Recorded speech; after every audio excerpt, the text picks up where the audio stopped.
facial recognition worries, government benefit squeeze, and will artificial intelligence be the death of us? This is Politics Live.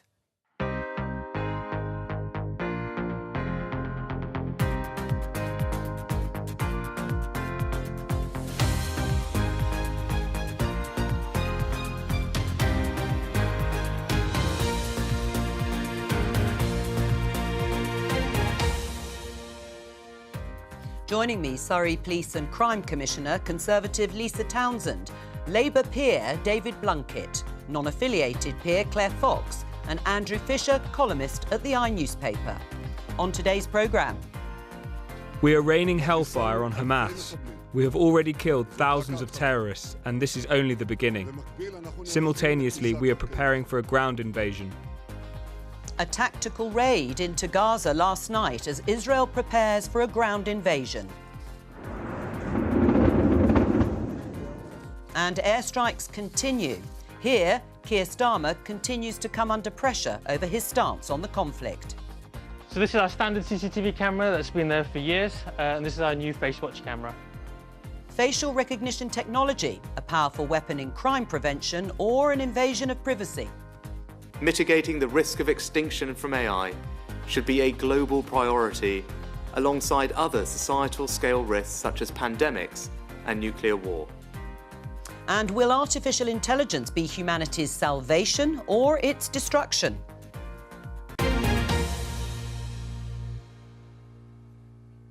Let's start with that story and show you this headline in The Guardian. AI dangers, artificial intelligence dangers must be faced head-on. Rishi Sunak to warn ahead of tech summit, which he did to some extent in a speech today. Government document says impossible to rule out technology poses existential threat. Does it threaten our very existence, Andrew?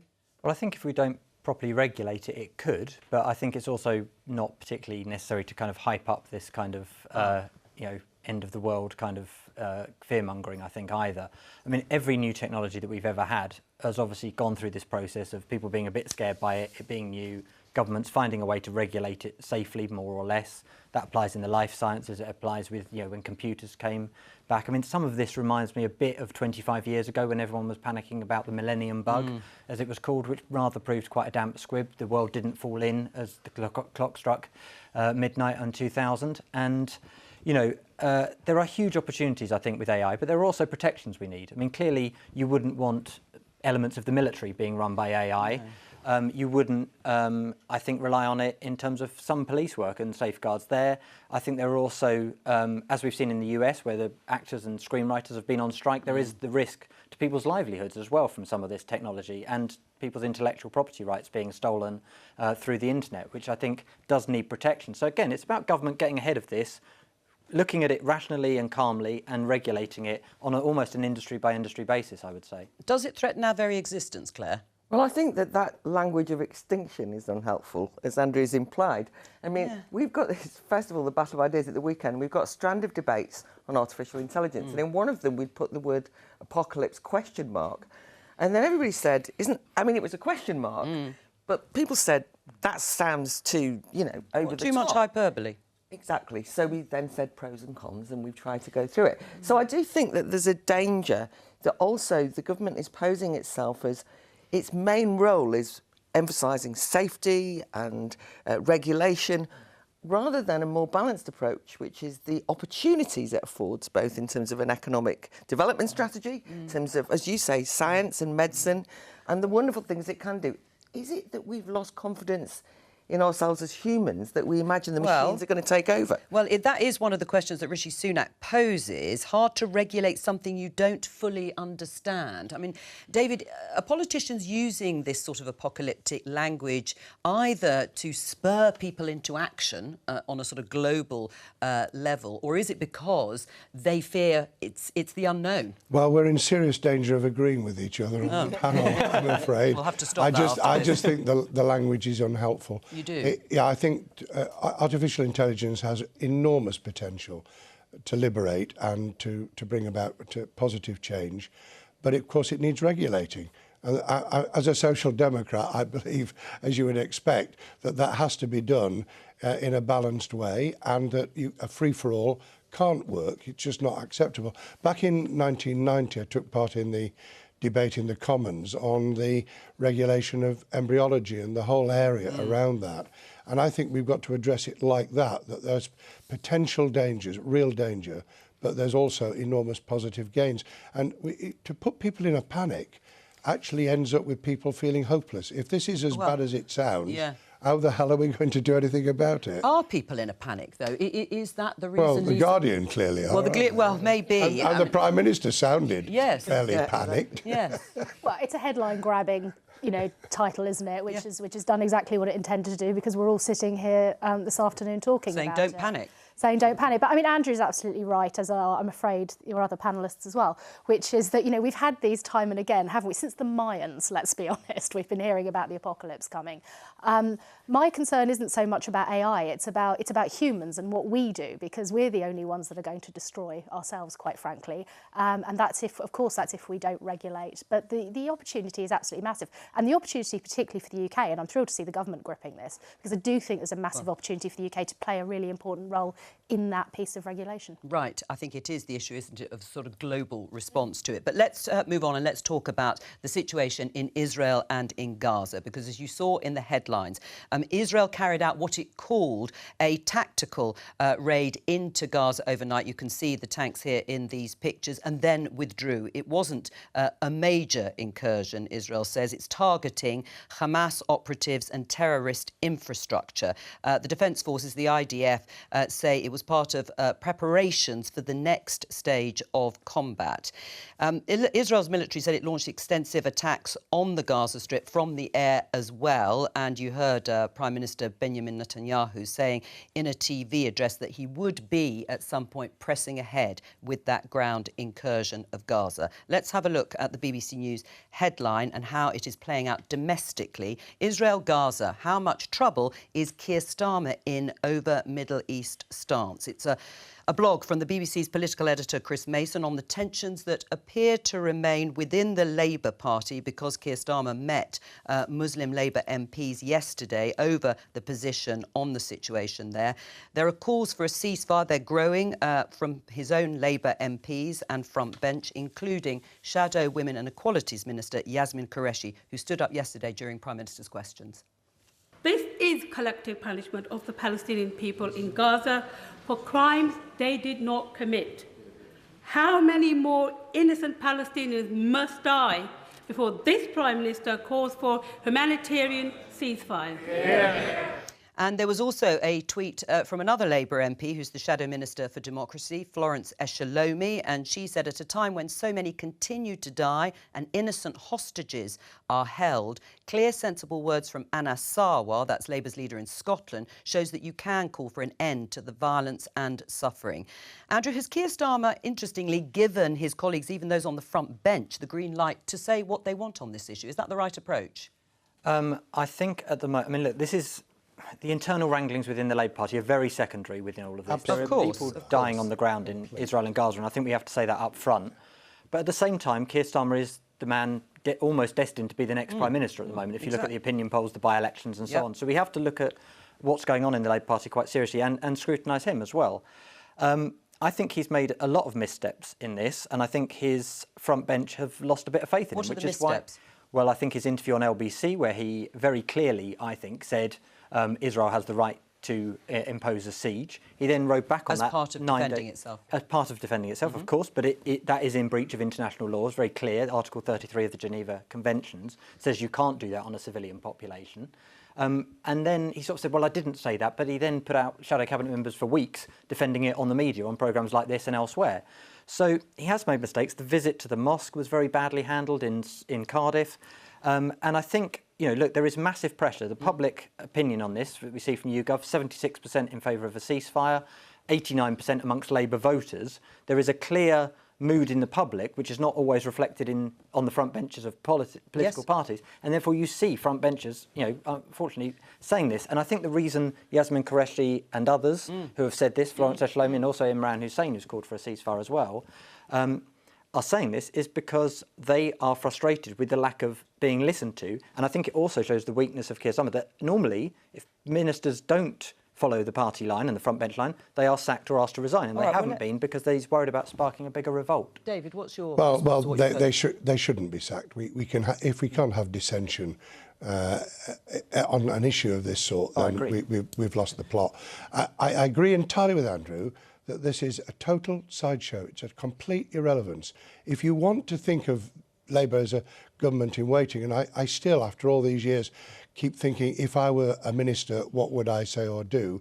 I'd take a look at the meeting in Brussels of the 27 European countries, all of which are committed now, I think from today, to a pause, but have not gone as far as a ceasefire, nor of the really powerful element in this, which is the United States.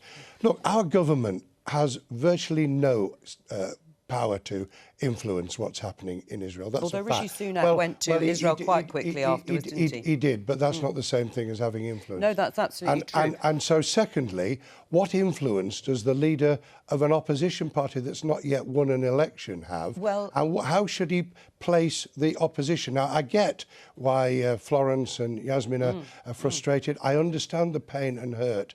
But actually, if we are a government in waiting, and we were actually now dealing with this situation, would we lose any kind of influence with the Israeli government, or would we try and continue to persuade them to do the right thing? Let me just put it another way when it comes to it being a secondary issue. I mean, if it was so unimportant, David, what Keir Starmer, the leader of the opposition, and potentially the next Prime Minister, what he says and does, why doesn't he just listen to his party?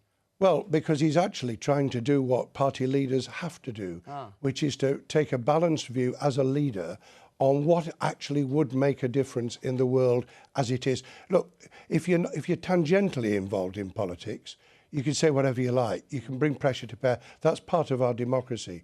If you're the leader of a serious party, you have to have a serious view about what would and wouldn't influence those who have real power. And that's the situation. I'd love there to be a ceasefire, but unfortunately, it has to take two people, two groups to do it. Right. So, okay. so Hamas going to have a ceasefire? Their whole raison d'etre of their existence is to destroy and remove Israel. Yes. You can't deal with that situation with a group like that, but we can bring influence to bear on the Israelis. Let me just focus back a little bit. We are going to talk at length about ceasefire or a pause in hostilities, I should say. But your response to what David has said about Keir Starmer and his role as leader of the opposition at the moment? Well, look, Pedro Sanchez, who's the leader of sister party of the Labour Party in Spain, who are in government, he is the Prime Minister of Spain, has called for a ceasefire. Other world leaders have called for a ceasefire. Being a leader doesn't mean you can't call for a ceasefire, I don't think, and bring pressure to bear on Israel. But look, we are selling arms to Israel. If we wanted to put pressure on them, we'd say, look, unless you stop this, the arms sales are going to stop. As a government, obviously not for Keir Starmer, of course. So, I think there are things that we could have done. Look, for 30 years, there has been a complete absence of a peace process in this country, and actually the whole world has to hold its hands up and say we have collectively failed the Israeli and Palestinian people on this. Claire?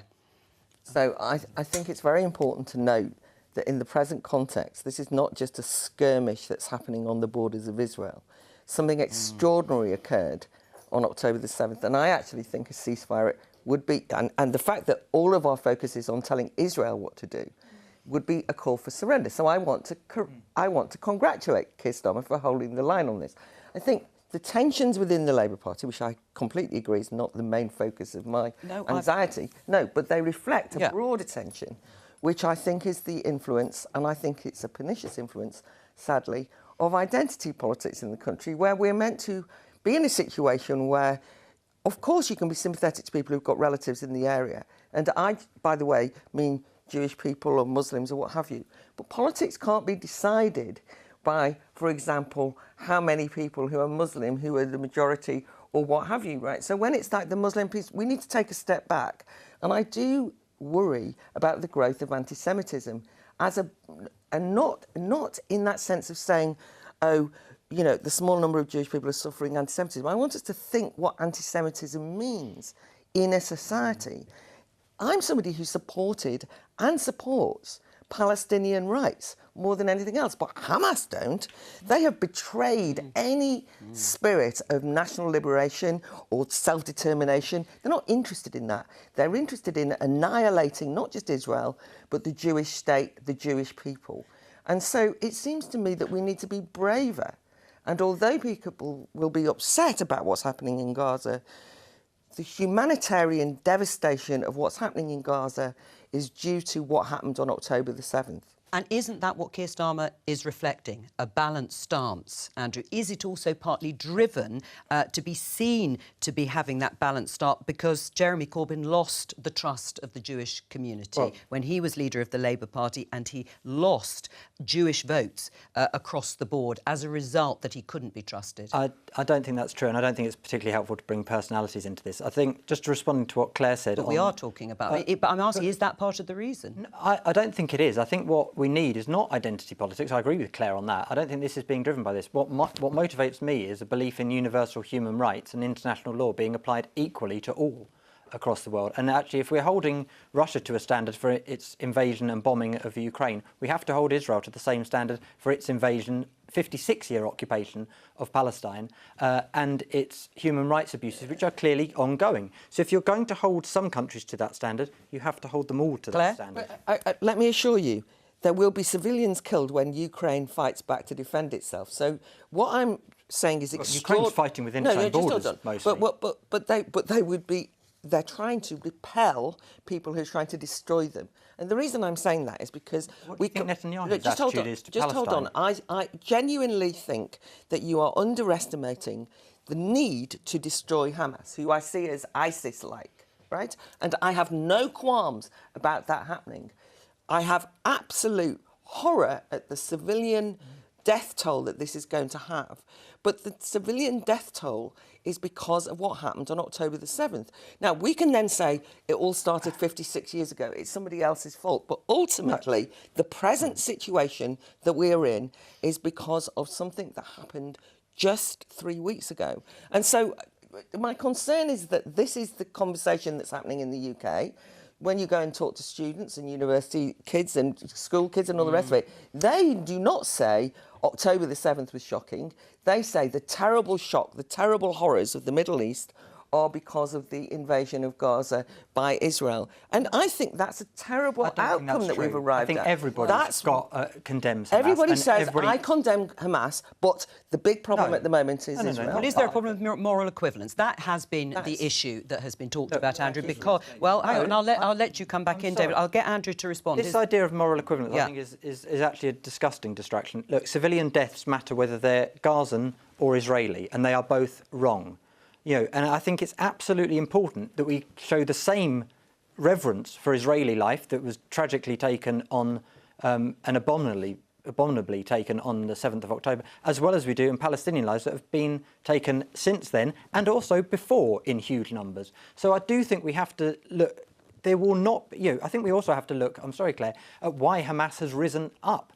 Partially that is because of the lack of the political process. It's because Netanyahu has encouraged them explicitly, said so to help divide the Palestinian people. There is a political and long history to this that you can't just wipe under the floor and say history began on the 7th of October. As horrific as that was. David? Well, you said you wanted to come back, Jo, to the issue of a pause. Surely the whole object at the moment is to get a pause.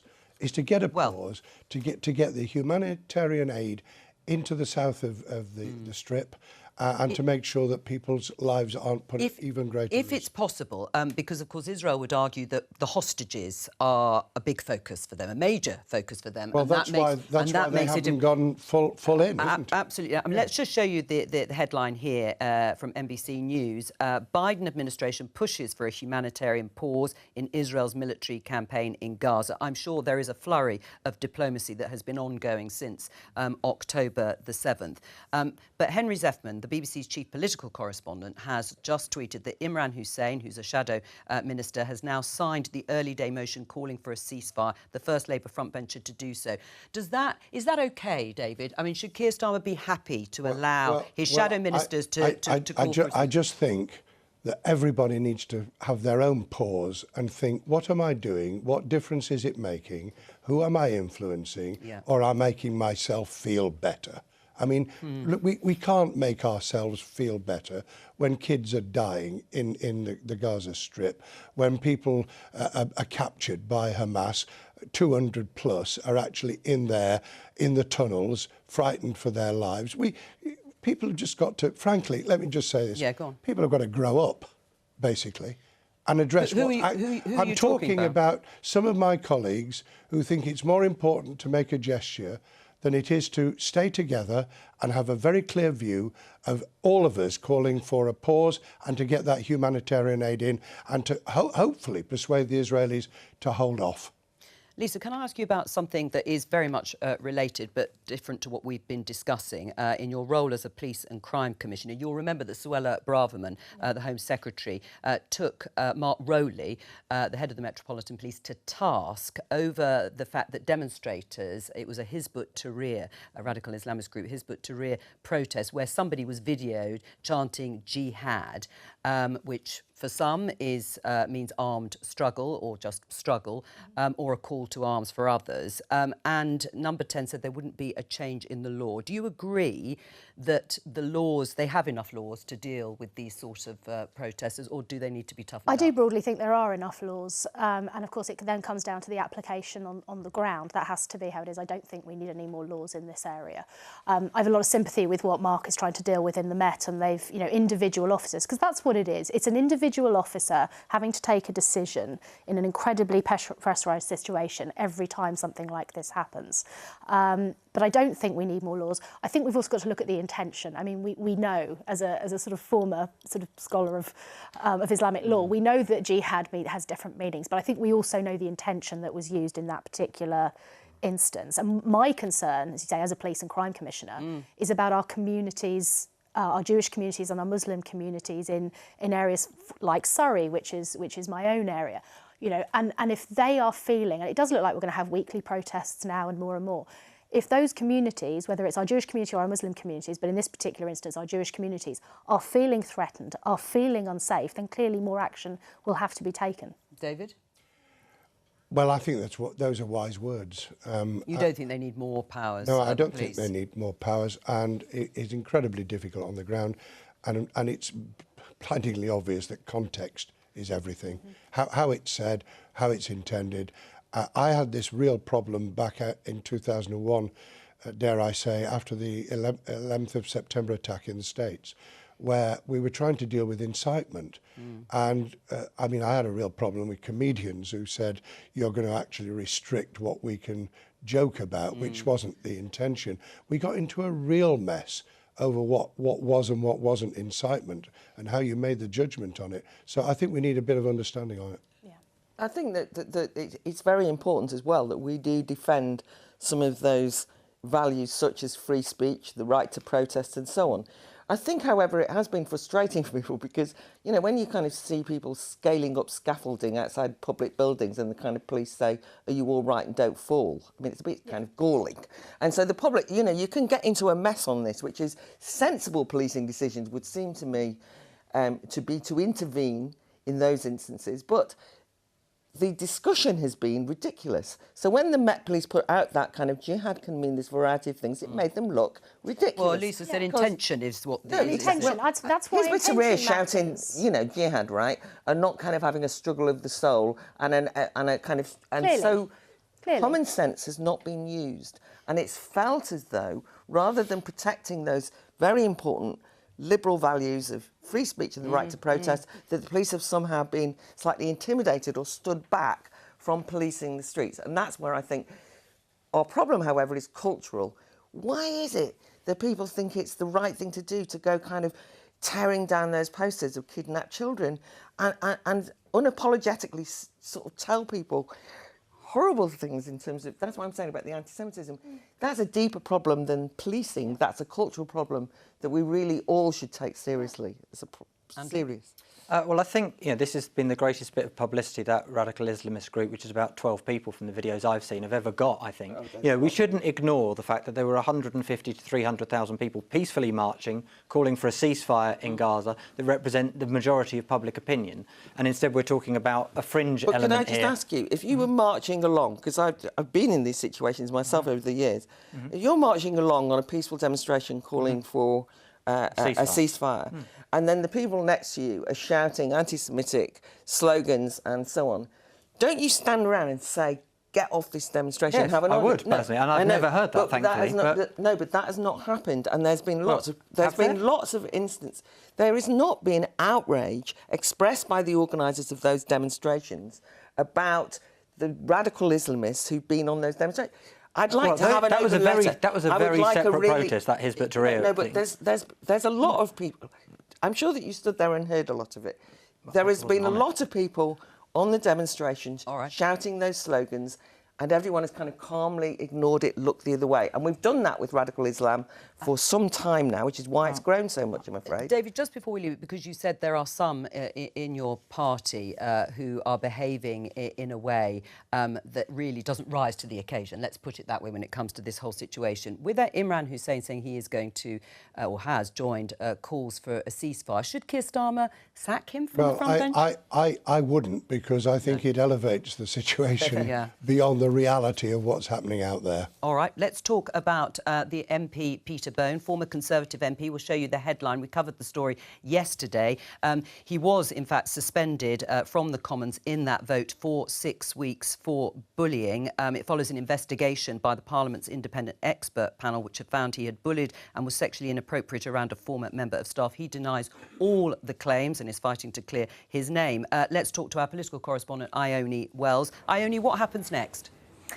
Well, essentially what happens now is, because MPs have voted to back this 6-week suspension that was recommended by that independent panel in Parliament, Peter Bone will now be subject to a recall petition. That's essentially the chance for constituents of his to have a say in whether or not they want him to remain as their MP. Now, if 10% of the electorate in his constituency sign that petition, then that will trigger a by-election in his Wellingborough seat. Now, that is, of course, unless he decides to independently resign first. So far, he hasn't suggested that is something that he would like to do. Now, this could potentially be a very interesting by-election. It is a safe Tory seat in principle, 18,500 or so majority. However, that's a smaller Tory majority than there has been in recent by-elections, where the Tory majority has been overturned, whether that be Selby or the recent by-elections in Tamworth and Mid-Bedfordshire too. Now, because these recall petitions take about 6 weeks, this wouldn't necessarily be this year. It would likely be that any possible by-election would be next year, which also raises this interesting question that those potentially voting in any future by-election could well be voting for the first time in that one, and then soon in a general election too. Indeed. Ione Wells, thank you very much. Let's talk about facial recognition. The Guardian headline, MPs and peers call for immediate stop to live facial recognition surveillance. UK police forces and private firms urged to drop technology due to impact on human rights. The former Cabinet Minister, David Davis, the Liberal Democrat leader, Sir Ed Davey, Green MP Caroline Lucas are among 65 members of the House of Commons and the House of Lords calling for a halt to the technology's use. And you are a signatory too. What's your concern? So I am worried about the growth of surveillance. I also think, and I think that Big Brother Watch, who have done some fantastic work on this, have written reports and looked at some of the dangers of, in a free society, having ourselves constantly watched, our faces particularly, to be surveyed. I mean, the idea that we've just had a conversation where the government, on the one hand, is saying, you know, AI, existential threat to us all, but it's all right, we're going to trust facial recognition to get it right every time, not follow you around and get you arrested for doing something harmless. But the worst thing is this recent discussion, this is less about why I signed, which they say, oh, this will solve the shoplifting crisis. And you do think, the problem, we've just had a conversation about some of the dilemmas of policing. I mean, if you misgender someone, there's, you know, the cops are at your door, right? If you say the wrong thing on Twitter, they're all over you. Say, I've just had shoplifters in, They're the lads off the corner. I know who they are. This is their names and this is what they look like. And the police say we can't do anything.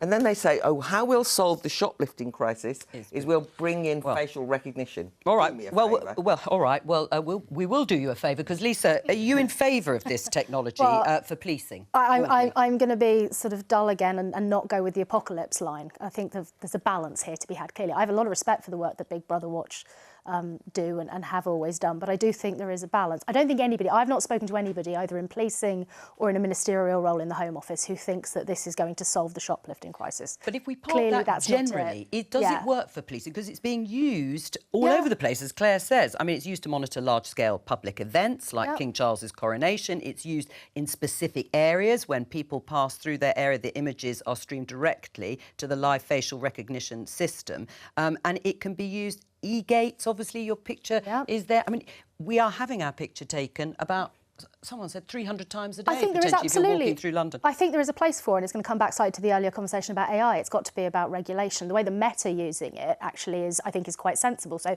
if your face is not recognised, if it doesn't match with a watch list, it's instantly deleted. If it does, then it's in 28 days, unless there's an evidential reason to hold on to it. So again, it comes down to how do we use it, not is the technology itself good or bad.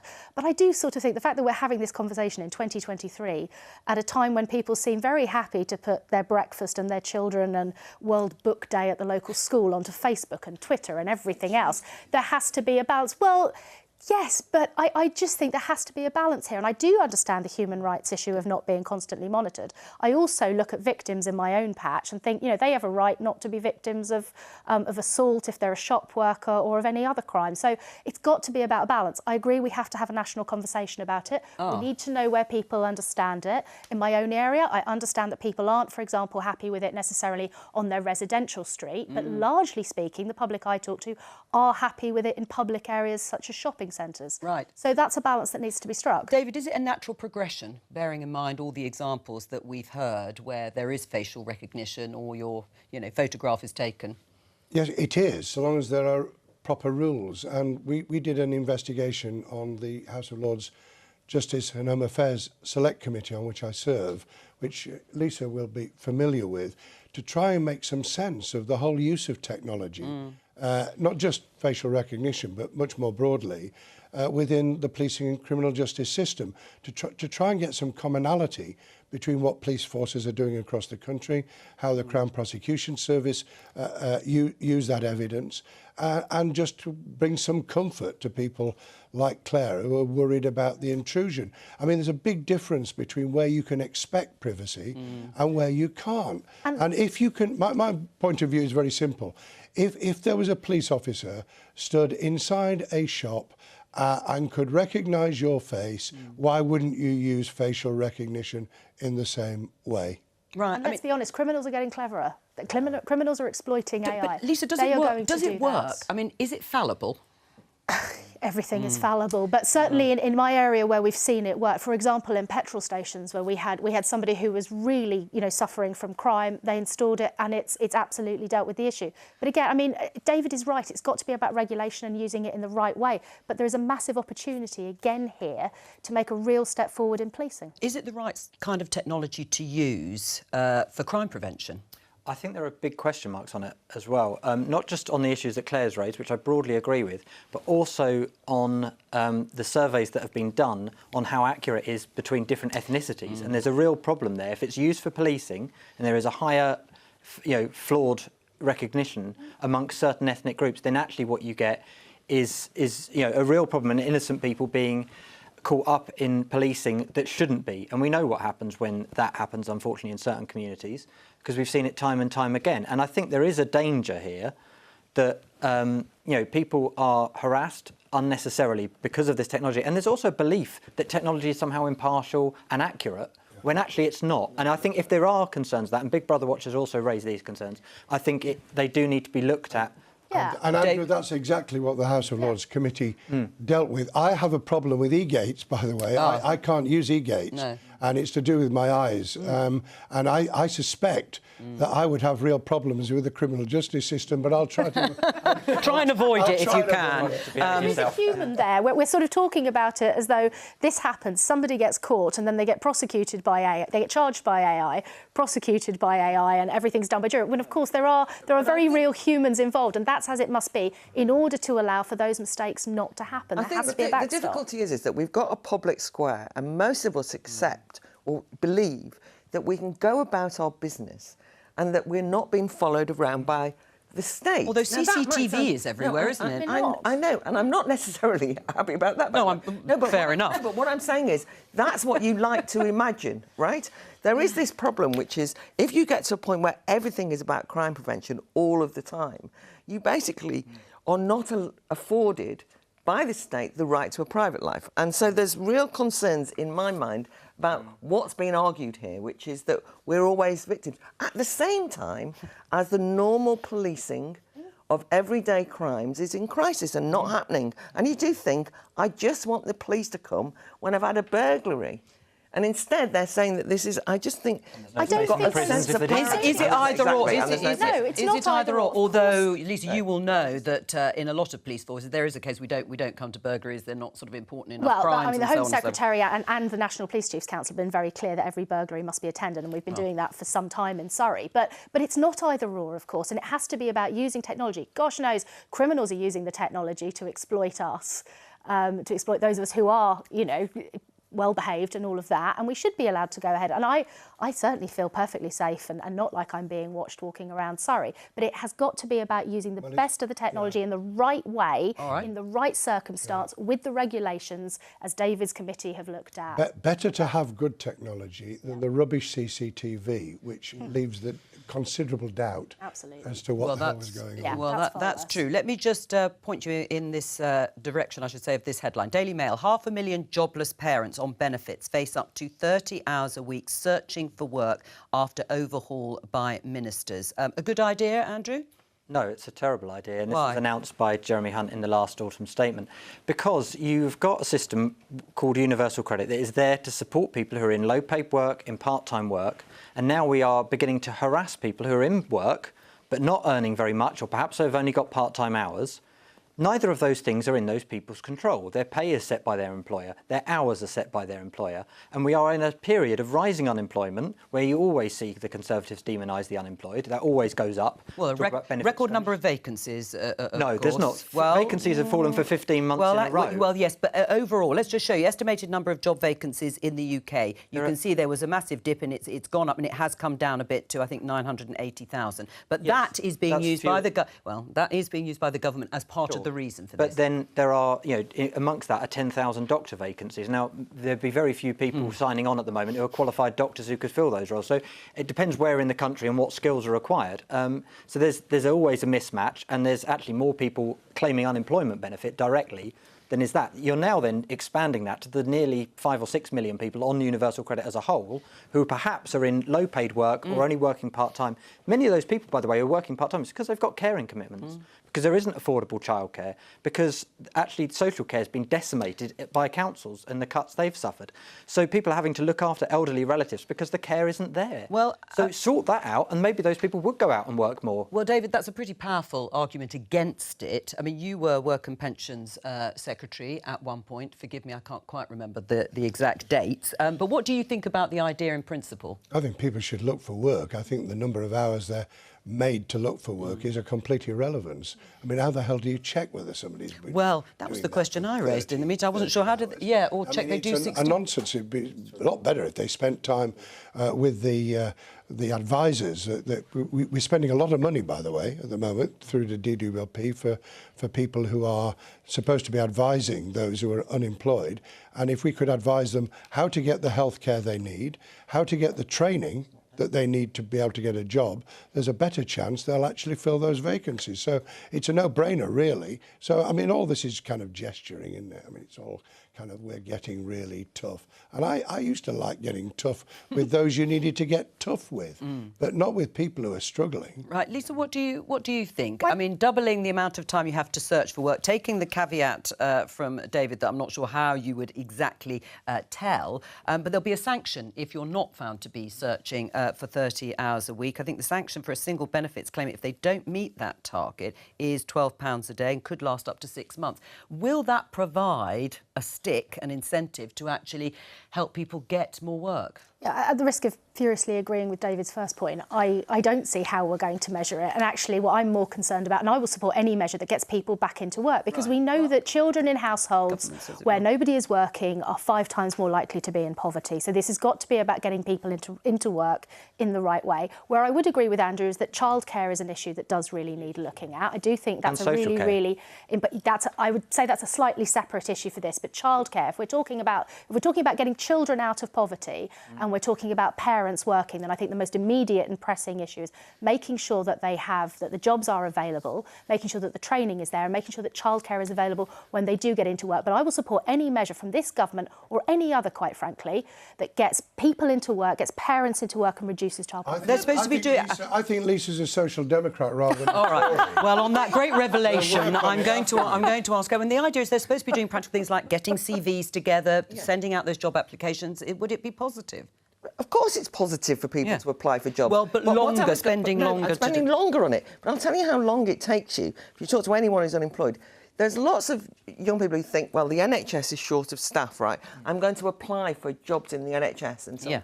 I don't know if you'd need a PhD to get through the forms, application right? form. The application forms are almost impossible.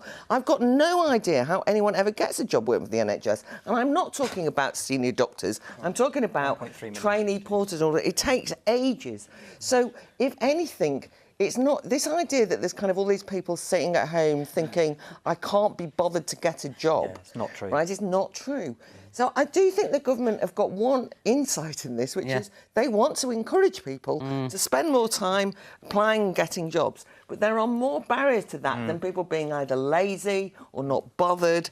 I also think we need better jobs, because a lot of the jobs that are around, right, where you can just walk in and get them, are so awful, right? I mean, they really are like people killing themselves. Trade union rights. I've got this terrible vision of people being made to walk the streets, banging on, cold calling, doors, saying, give me a job, mate. And I mean, it's an absurdity. You think it is? Yeah. All right. Well, let's talk about the pensions triple lock, because yes, I'm sorry about that in the last few minutes of the programme. But the pensions triple lock, because this headline in the Times: how much will the triple lock increase my state pension, and is it under threat? And that is because the state pension is predicted to rise by 8.5% in April 2024. As you know, state pension is put up by whatever is highest of 3 metrics, and in this case, it's earnings.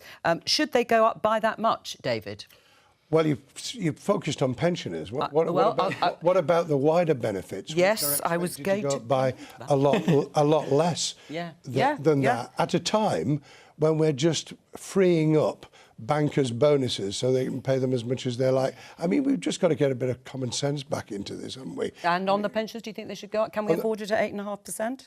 I've been in favour of the triple lock. I think we've got to make sure that what we do for people in retirement, I'm one of them, theoretically, although I'm much better off because I do work, we must do the same for people on benefits more broadly, and they don't intend to do that. Andrew, you're nodding away. You agree? I agree. Look, I think the triple lock is important. I think if you look back historically, when Thatcher broke the earnings link in 1980, that meant the value of the state pension fell. And actually, if that lock hadn't been broken back then, the state pension would be £50 a week higher today than it is now, even with these years of the triple lock. So I think it's important to do that. It's very important as well for people on benefits, on working age benefits, as David said. And we were going to get onto it, but we've only got 20 seconds. Should it go up by 8.5% in line with earnings as the highest, Claire? I want everything to go up, but I'm also aware of the fact that a lot of young people resent That's that, yes. and we'll say, oh, the elderly get it all because they're, and so on and so forth. They vote. Well, they say in the It's not fair to say that. Some say the increase for retirees is unfair on those who pay for it, today's workers. Yeah, but but I yes think or no Well, to I the... think I agree with Got David. 10 seconds. I agree with David, you know, that we want to see a rise above the poor, but the government's put over £2 billion into sort of local authorities to help households, and we are seeing UC going up across the board. All right, that's all we've got time for. Thank you to all of my guests for today. I will be back on Monday with Politics Live, but Politics UK will be here tomorrow at 12:15. Bye-bye.